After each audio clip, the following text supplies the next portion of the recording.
Hello! In this video, we'll explore how to run scripts written in Java using K-beans. K-beans are the individual building blocks of Jeka's component model, enabling you to invoke Java methods, compiled or just written as source code, directly from command line. This makes it easy to write robust, portable scripts that can run from the console, an IDE, or any CI/CD pipeline. First, we'll cover the basics: writing, editing, documenting, and executing scripts.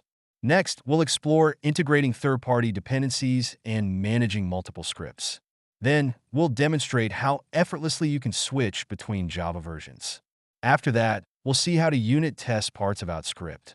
Finally, we'll wrap up by publishing and executing the script via Git. First, let's create a new project.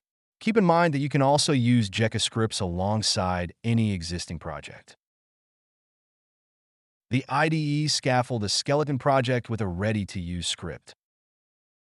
We can directly launch the method from the command line, or we can pass parameter values as arguments.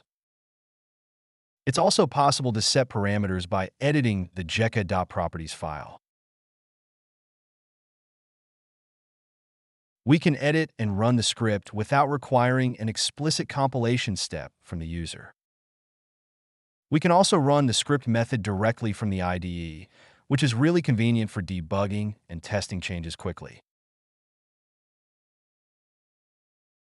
Now, we'll explore using external libraries and multiple classes, as Jeka supports regular Java code organization. We can declare dependencies directly into source code using annotations, with the IDE providing auto-completion to make management simpler and more efficient. Okay, now let's create a utility class that offers text display capabilities.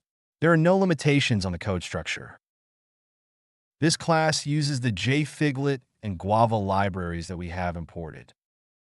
Next, we can enhance our script by adding an extra parameter and method to display the name in a fancy way, showing ASCII art followed by repetitions. The new method and parameter are automatically reflected in the command line documentation. Let's test the script using the new parameter. You'll notice that the name is now echoed as specified. Okay, next let's explore how Jeka handles multiple scripts. To demonstrate this, we'll create a second script called script2, which will allow us to manage and execute different tasks separately within the same project. We'll add a method called JDK that displays the current version we are running. We can notice that script2 appears in the list of available K-beans. We can drill down into the documentation to view script2's details.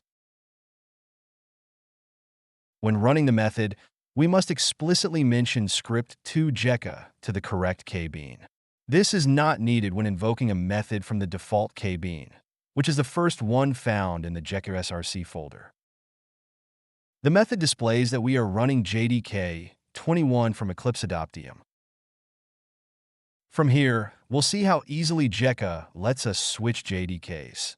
Simply specify the version and optionally the distribution, and Jeka will automatically switch. Now, when we run the method again, Jeka automatically fetches the specified JDK, if needed, before execution. The additional messages don't interfere with the script's regular output, as they are sent to the standard error stream. Jeka has also synchronized the JDK setup in IntelliJ, as shown by running the method within the IDE, ensuring strong consistency between IDE and command line mode. Great! Now, let's dive into how we can unit test specific parts of our script. In this example, we'll create a dedicated test class for the PowerText utilities we built earlier. To get started, we'll first ensure the required JUnit dependency is included in our project. Once that's set up, we can write the unit tests just as we would for any standard Java code. By unit testing our script, we ensure its individual components work as intended, making the overall solution more robust and maintainable.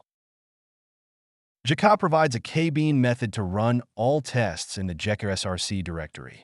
This can easily be added to a simple pipeline for automated testing. Now, let's take a closer look at the K-bean tree provided by the IDE. This tree structure allows you to expand each K-bean, giving you easy access to its methods and attributes. You can interact with the K-beans by double-clicking on a method, which will execute it immediately. Additionally, the tree lets you navigate to the corresponding source code, making it easier to discover functionality or debug issues. This feature simplifies exploration and troubleshooting by providing direct access to the Jeka engine without obfuscation. Last but not least, we'll share our script on GitHub, making it accessible for anyone around the world to reuse. To achieve this, we simply need to push it to a public Git repository. This way, anyone can run it by simply referencing the hosting Git repository. As you can see, the Git repository is cloned only during the first call. To release a new version of our script, we simply tag the repository, allowing users to reference the tag when they want to run a specific version. Now that we've tagged version, we proceed to modify the current codebase. Specifically, we change the output message of the hi method to reflect the updated functionality. You can use the update option to refresh the sources and seamlessly rebuild the script, applying the code changes. By appending the version to the end of the Git URL, the corresponding version of the script is fetched and executed, ensuring you're working with the desired release. To save time and avoid having to remember URLs, we can define a shorthand in the global.properties file located in the root of the Jeka home directory. In this case, we've defined the demo shorthand to represent the Git remote argument. Now we can simply use the shorthand to run the script.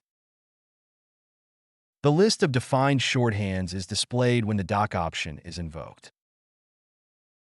That's all for today. We've covered how Jeka works, providing you with a solid overview of the basics. With its quick learning curve, mastering Jeka's fundamentals doesn't take much more. Links to additional learning resources can be found in the video description. In the next video, we'll leverage of bundled K-beans to build a Spring Boot application, create native executables, and generate Docker images with unequaled simplicity. Stay tuned, and thank you for watching.